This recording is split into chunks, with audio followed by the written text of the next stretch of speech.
Le projet de gazoduc Nigeria-Maroc, l'un des plus ambitieux du continent africain, franchit une nouvelle étape. L'accord intergouvernemental encadrant cette infrastructure stratégique, estimée à 25 milliards de dollars, sera signé d'ici la fin de l'année 2026, selon les autorités marocaines.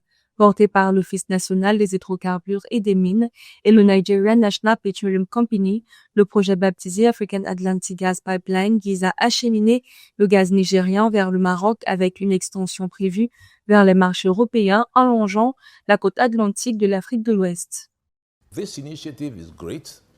Cette initiative est excellente. Le Maroc comprend désormais comment tirer parti de sa proximité et de ses liens étroits avec l'Europe. Entre le Maroc et l'Europe, il n'y a qu'environ 20 minutes de distance. Le pays devient ainsi un important pôle d'attractivité commerciale à la fois pour l'Europe et la région MENA.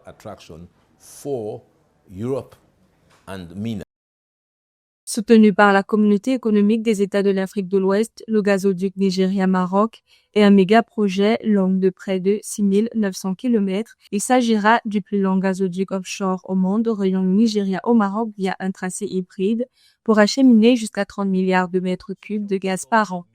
La signature de l'accord intergouvernemental va ainsi ouvrir la voie à la création d'une autorité de pilotage basée au Nigeria, chargée d'assurer la coordination politique et réglementaire entre les États partenaires.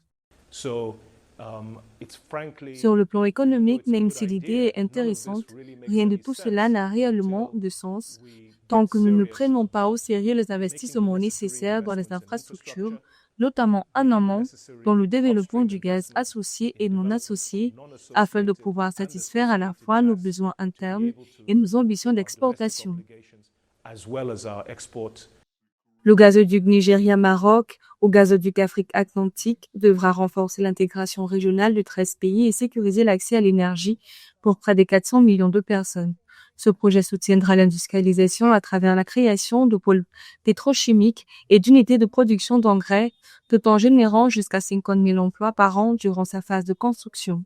En ouvrant des débouchés vers l'Europe avec une capacité d'exportation pouvant atteindre 15 milliards de mètres cubes par an, il va favoriser une transition énergétique plus propre sur un continent qui détient aujourd'hui 13% des réserves mondiales de gaz naturel.